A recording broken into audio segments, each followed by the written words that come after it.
Channel. आज इस video में हम उस टॉपिक के बारे में बात करने वाले हैं जो हर घर का हेडेक होता है, पिकी ईटिंग। लेकिन इंटरेस्टिंग बात यह है कि फ्रांस में जनरली बच्चे पिकी ईटर होते ही नहीं हैं। उनके कुछ यूनिक फूड रूल्स हैं जो उनके टॉडलर और किड्स को नेचुरली गुड ईटर बनाते हैं। तो आज के इस वीडियो में मैं आपसे शेयर करूंगी कुछ फ्रेंच फूड पेरेंटिंग रूल्स बच्चों पे अप्लाई करके पिकी ईटिंग ऑलमोस्ट खत्म कर सकते हैं। Rule number 1, parents decide the menu but kids decide the quantity. So in France एक गोल्डन रूल होता है कि पेरेंट्स डिसाइड करते हैं कि बच्चों के मेन्यू में क्या होगा, मतलब बच्चे क्या खाएंगे, बट किड्स डिसाइड करते हैं कि उन्हें कितना खाना है। बट हम क्या करते हैं, एक एक बाइट के लिए बच्चों को फोर्स करते हैं कि लास्ट बाइट बस इतना खा लो, जैसे कि उस लास्ट बाइट ने ही डिसाइड करना है कि बच्चों का न्यूट्रिशन पूरा हुआ या नहीं। ऐसे में फोर्स कर करके बच्चों पे प्रेशर बिल्डअप होता है और उनका जो फूड के साथ रिलेशन होता है वो खराब हो जाता है टाइम के साथ में। तो जब भी हमारा खाने का टाइम होता है, ब्रेकफास्ट लंच डिनर, तो बच्चे पहले ही प्रेशर में आ जाते हैं कि मम्मा अब उनको फोर्सफुली खिलाएगी या उन्हें मन ना होने के बाद भी उतना खाना पड़ेगा। सो ये बहुत अच्छा रूल है कि क्या खाना है ये हम डिसाइड करते हैं, बट बच्चे कितना खाएंगे ये उनके ऊपर है। इससे होता ये है कि बच्चे फिर बिना किसी प्रेशर के सारी चीज एक्सप्लोर करते हैं और ट्राई करने की कोशिश करते हैं। So try this line at home. आज का डिनर ये है, आपको डिसाइड करना है कि आपको कितना खाना है, एंड ट्रस्ट मी कुछ ही दिनों में आपके बच्चे सब टेस्ट करने लगेंगे। Rule number 2, no snackings between meal. हम क्या करते हैं कि अगर हमारे बच्चे ने ठीक से प्रॉपर लंच नहीं किया तो हम उसके बजाय उसको कुछ स्नैक दे देते हैं कि ये नहीं तो ये सही। बट उससे ये होता है कि बच्चों को स्नैक्स खाने में ज़्यादा इंटरेस्ट आता है। उन्हें ये लगता है कि हम मेन मील नहीं खाएंगे तो हमें कुछ और खाने को मिल जाएगा। ये सबसे बड़ी प्रॉब्लम है आज के टाइम पे। ये बच्चों को पिकी ईटर बनाती है एक्चुअली में। मैं क्या करती हूँ, मैं कभी भी अपने बच्चों के लिए कुछ अलग से नहीं बनाती हूँ। जो हमारे घर में होता है वो ही बनता है, एंड लंच के टाइम पे लंच ही सर्व होता है, एंड स्नैक के टाइम पे। अभी जब अनाया स्कूल से आती है तो उसको एक स्नैक मिलता है जो कि ऑलमोस्ट 3-4 बजे के टाइम का होता है। उसके बाद शाम को उसका एक स्नैक होता है। तो हमारे 2 स्नैक हैं अनाया के स्कूल से आने के बाद, एंड उसके बाद हमारा डिनर टाइम होता है। डिनर से 1-2 घंटे पहले कोई भी स्नैक नहीं होता। इससे बच्चे प्रॉपरली खाते हैं, अपनी मील फिनिश करते हैं, एंड फिर बेड टाइम पे अगर अनाया को मिल्क चाहिए तो फिर वो मिल्क लेके सो जाती है। सो हमारा ये नहीं होता कि मतलब पूरे दिन बच्चे स्नैक्स खाते रहें, एंड ये चीज़ें मतलब परफेक्ट नहीं होती। कभी जब मैं इंडिया जाती हूँ ना तो पूरे टाइम स्नैक चलता है, एंड जब फिर मेन मील का टाइम आता है ना तो बच्चे बिल्कुल भी इंटरेस्ट नहीं लेते। सो ये मैं एक्सपीरियंस के साथ बता रही हूँ कि जितने ज़्यादा स्नैक्स होंगे उतना मील टाइम उनका ख़राब होगा। तो आप घर में एक रूल बना सकते हैं कि स्नैक के टाइम पे ही स्नैक मिलेगा, अदरवाइज उनको स्नैक नहीं मिलेगा। इनिशियली थोड़ा टफ होगा, बट टाइम के साथ जब उनको एक्चुअल में भूख लगेगी तो बच्चे अपनी मील फिनिश करेंगे। Rule number 3, exposure without pressure. French mom एक ही टाइप का फूड 10 to 15 टाइम्स ऑफर करती हैं बिफोर गिविंग अप। हम क्या करते हैं, अगर एक मील मेरे बच्चे ने जैसे रिजेक्ट कर दी तो हमें लगता है कि ये उसे पसंद नहीं आ रहा, हम नेक्स्ट टाइम दूसरी चीज़ देते हैं। लेकिन हो सकता है कि उस टाइम उसका खाने का मन ना हो सकता है कि उसको फ्रेश फील ना हो रहा हो सकता है उसकी तबीयत ठीक नहीं हो सकता है उसको कोल्ड होने वाला हो। तो बिफोर जजिंग कि मेरे बच्चे को ये पसंद नहीं है, 10 to 15 टाइम्स अलग अलग टाइम में उसे ऑफर करना है, बट विदाउट एनी प्रेशर। मतलब बेबी ने टेस्ट नहीं किया तो नो रिएक्शन, बेबी ने फिनिश नहीं किया तो नो रिएक्शन, बेबी ने स्पिट कर दिया तो नो रिएक्शन। इससे होता यह है कि बच्चे फूड को फियर नहीं करते हैं। काम exposure is the secret. Rule number 4, family meals are non negotiable. France में सारी फैमिली एक साथ टेबल पे बैठ के खाते हैं, मतलब सेम फूड खाते हैं, बच्चों के लिए कुछ अलग से नहीं बनता। अच्छा, ये बात मैं किड्स अंडर 1 ईयर बिल्कुल नहीं कह रही हूँ, क्योंकि किड्स अंडर 1 ईयर बहुत सारी चीजें नहीं देनी होती है, like salt and everything. So 1 year के बाद आपने ट्राई करना है कि धीरे धीरे अपने बच्चे को उस फूड की तरफ लेके आए जो आप खुद खाते हैं। अच्छा, मेरे साथ क्या हुआ था कि इजान को ऑलरेडी हमारे खाने में ज़्यादा इंटरेस्ट आने लगा था 1 ईयर से पहले ही। तो मैं क्या करती थी, सॉल्ट बिना डाले उसके लिए वो ही सेम चीज़ निकाल लेती थी, एंड फिर बाद में अपने लिए थोड़ा सा ज़्यादा मतलब चिली पाउडर और सॉल्ट मिक्स कर लेती थी। अब इससे हुआ ये कि वो 1 ईयर के बाद मुझे कुछ भी अलग से उसको बनाने की ज़रूरत नहीं पड़ती, वो सेम वो ही खाना खाता है जो हम खाते हैं। अच्छा, एक अच्छी बात ये है कि हम स्पाइस लेवल भी बहुत कम खाते हैं, तो हमारे लिए बिल्कुल मैनेजेबल है। लेकिन आपको भी यही कोशिश करनी है कि बच्चे को अपनी मील्स की तरफ लेके आने हैं, ना कि बच्चों का खाना आपको सेपरेट बनाना है।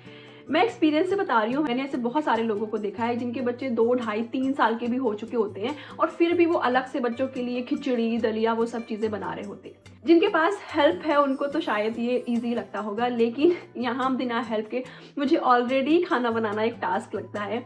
फिर अलग से बच्चों के लिए बनाना, मतलब 6 मंथ्स तक तो मैंने किया, बट अच्छी बात ये हुई कि ज़ान को हमारे खाने में इंटरेस्ट आने लगा, तो मैं उसको भी धीरे धीरे करके अपनी तरफ ही ले आई। अच्छा, इससे क्या होता है कि उनकी फूड हैबिट ऑटोमेटिकली इम्प्रूव होती है। एंड एक और चीज़, बिना स्क्रीन के, बिना उन्हें डिस्ट्रैक्ट किए जितना आप ट्राई करोगे उतना बेटर होगा लॉन्ग रन के लिए।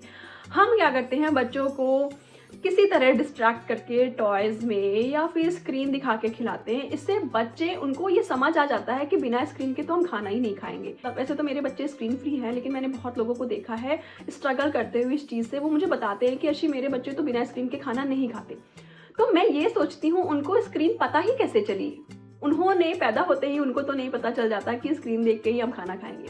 अच्छा, होता ये इसलिए है, मैं उन मॉम्स की बात बता रही हूँ, जब बच्चे खाना नहीं खाते हैं ना, तो हम मॉम्स को लगता है कैसे भी करके बच्चे का पेट भर जाए, वो खाना खा ले। लेकिन ऐसे ही एक दिन से ही उनकी आदत बिगड़ जाती है। बच्चे इतने ज़्यादा शार्प होते हैं, क्योंकि मेरा बेटा 13 मंथ्स का है एंड मैं उसे एक चीज़ अगर एक बार बता दूँ ना एंड दूसरी बार उस चीज़ को मैं पूछूँ ना, तो उसको याद रहती है। तो आप सोचो, स्क्रीन जो कि कितनी एडिक्टिव है, बच्चों के ब्रेन के साथ क्या करती है। फिर बच्चे बिना स्क्रीन के खाना खाते ही नहीं है। और मेरे बच्चों को स्क्रीन के बारे में कुछ पता ही नहीं है, डिस्ट्रैक्शन के बारे में कुछ पता ही नहीं है, तो खाना मतलब खाने का टाइम है और कुछ नहीं। Rule number 5, make food fun. मतलब फ्रेंच फूड में सिर्फ टेस्ट ही नहीं होता, प्रेजेंटेशन भी होती है। तो बच्चों को स्टार्टिंग से ही वेजिटेबल्स खाने की आदत कैसे लगाएं? आप डिफरेंट शेप के कटर आप ले सकते हैं, जिससे आप सैलेड कट कर सकते हैं। बहुत सारे प्रिटी कलरफुल फॉर्क आते हैं, छोटे छोटे स्पून आते हैं, वो ट्राई कर सकते हैं। एंड जब बच्चे कलरफुल प्लेट दिखते हैं ना, तो उन्हें काफ़ी अच्छा लगता है, वो ट्राई करते हैं चीज़ें। और आप फ्रूट रेनबो बना सकते हैं, मतलब ढेर सारे फ्रूट्स मिक्स करके कलरफुल बना सकते हैं। इससे बच्चों का इंटरेस्ट डेवलप होता है।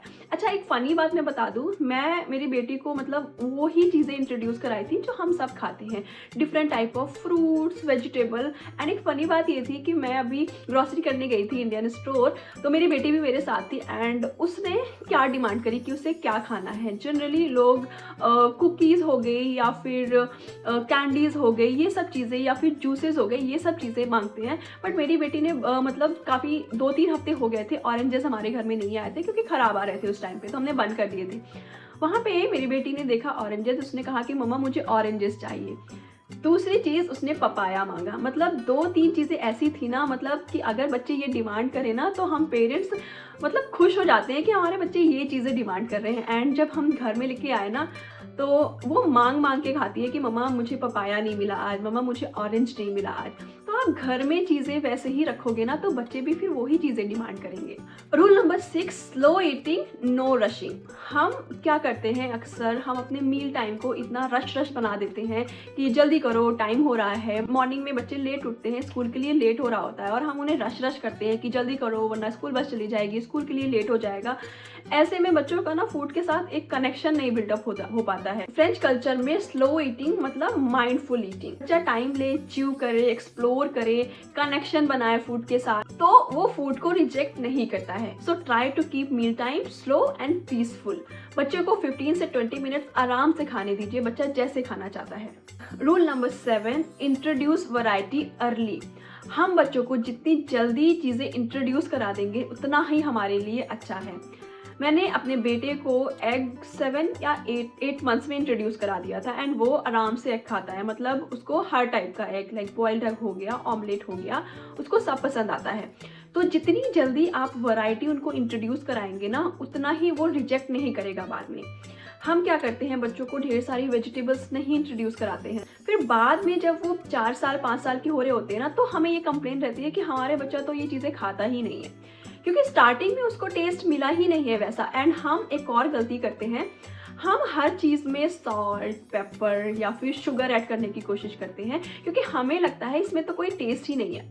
बट एक्चुअल में ट्रुथ ये होता है कि बच्चों के जो टेस्ट बड होते हैं ना, उनको वो खाना बहुत ज़्यादा टेस्टी लगता है। अब ये मैं कैसे कह सकती हूँ, ये मैं अपने एक्सपीरियंस से बता सकती हूँ। मैंने 2.5 साल के लिए शुगर खाना छोड़ दिया था और मेरे टेस्ट बड चेंज हो गए थे।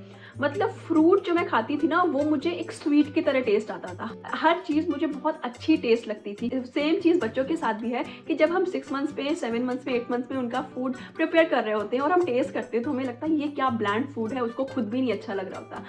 बट एक्चुअल में बच्चों को वो पसंद आता है क्योंकि वो उनके टेस्ट के हिसाब से अच्छा है।